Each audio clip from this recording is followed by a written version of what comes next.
Hello, everyone. It's Seth, probably better known as Saffron Olive, and it's time for another Instant Deck Tech. So, as you know, Wednesday means it's Wild Card Wednesday here in Instant Deck Tech land, and today's deck certainly meets the definition. We are playing some crazy Drake Haven Zombie Infestation Wombo combo in Modern. This one comes to us from Minami Ryota, who took it to a top 8 finish in a small Japanese tournament, so congrats to Minami on a super cool deck. A quick reminder before we break down Drake Infestation for Modern.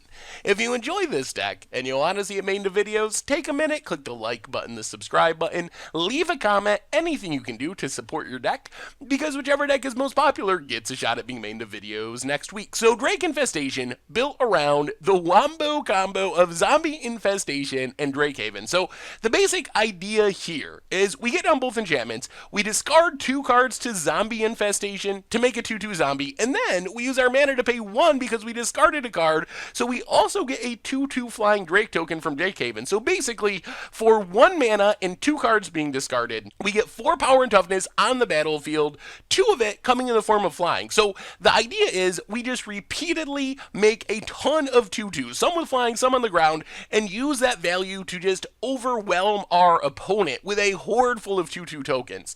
We even have some backup plans. So Call the Bloodline is kind of a backup zombie infestation. We have to pay some mana, we only get a 1/1, but we only have to discard 1 card. So if we have Call the Bloodline in Drake Haven, we pay 2, discard 1 card, we get a 1/1 vampire with lifelink on the ground, and a 2/2 flyer in the air. So this kind of gives us 8 copies of Zombie Infestation as a discard outlet. And then, as our backup Drake Haven, we have Faith of the Devoted. So Faith of the Devoted doesn't make creatures, so we can't chump, it doesn't give us that repeatable damage, but it does drain our opponent for 2. So if we have, let's say, Zombie Infestation and Faith of the Devoted, rather than our Drake Haven, we discard 2 cards, we make a 2/2 zombie, we pay 1, we drain for 2, we gain a couple life to help us stay alive against burn and whatnot. So this is kind of the centerpiece of our deck. Discarding cards to Call the Bloodline, and 2 Zombie Infestation primarily, to get additional value with Drake Haven and Faith of the Devoted.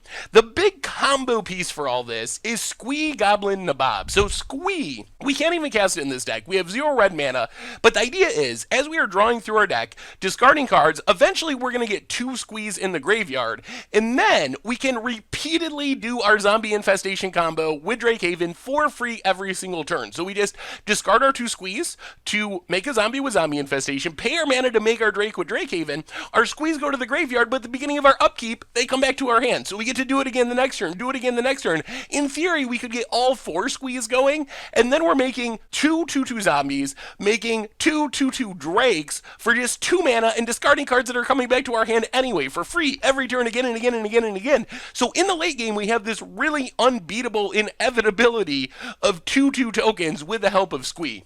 We also have some more stuff that we don't mind discarding. So Lingering Souls, we can cast it, make some tokens. We can also just discard it and then flash it back from our graveyard. Vengeful Pharaoh gives us a way to kill like a Death Shadow or something that's attacking us when it's in the graveyard and our opponent deals combat damage to us with a creature.